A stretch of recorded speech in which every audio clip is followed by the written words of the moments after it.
The case that I read was talking about the investigation of the CDC into the E. coli outbreak within Chipotle. The investigation ended on February 1st of 2016, and it caused a decrease in 44% of profits for Chipotle for that year.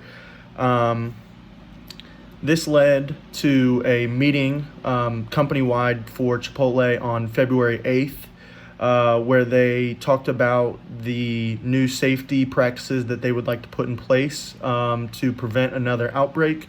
But within a few hours of the meeting, there was an information breach, which led to all of the information being put online for the general public to see. This led to the CEO of Chipotle coming out and re-emphasizing their new safety measures and precautions that they're going to be putting into place, which would reduce their risk to nearly zero. This then led to him talking about their $10 million donation to farmers to help them implement the safety measures that they would like to be putting into place. And it was followed by a free burrito campaign that they put on for a few days after their reopening to try and get customers back into the stores. Some strengths that Chipotle had were their developed customer base, which allowed them to get back on track and get customers back into stores after they passed the CDC guidelines and the investigation concluded.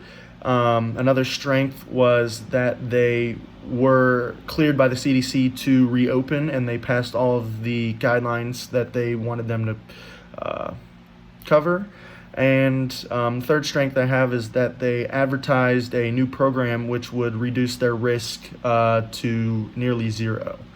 Some weaknesses that Chipotle has is the 44% decrease in profits that was caused by the outbreak.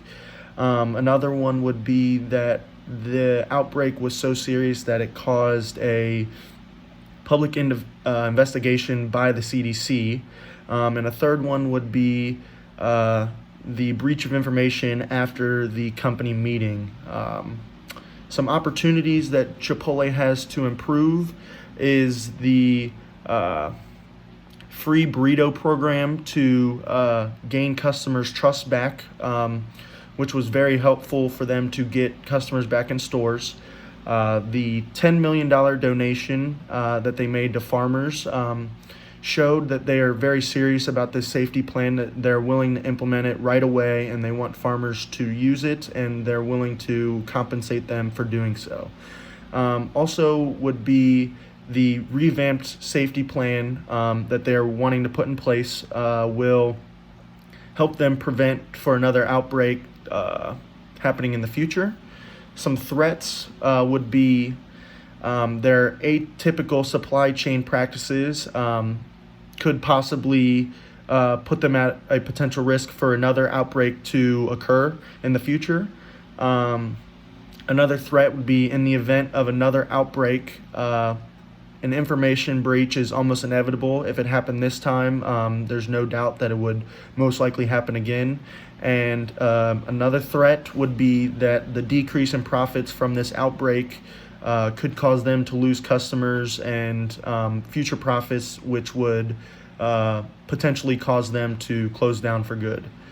Some solutions that were suggested in or that was put into place at the end of the case were the free burrito program that they put into place to try and get customers back in, the $10 million donation to the farmers and suppliers to help implement the program and safety plans that they wanted to put in place, and the new emphasis from the CEO on the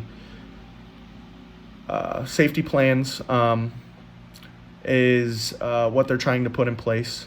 My solution that I would like for them to do would be to call upon the CDC to reevaluate their new safety plan as of now, and if the procedures and plans that they put into place were working, then they should be able to prove that their risk and safety is at the guidelines that the CDC put into place.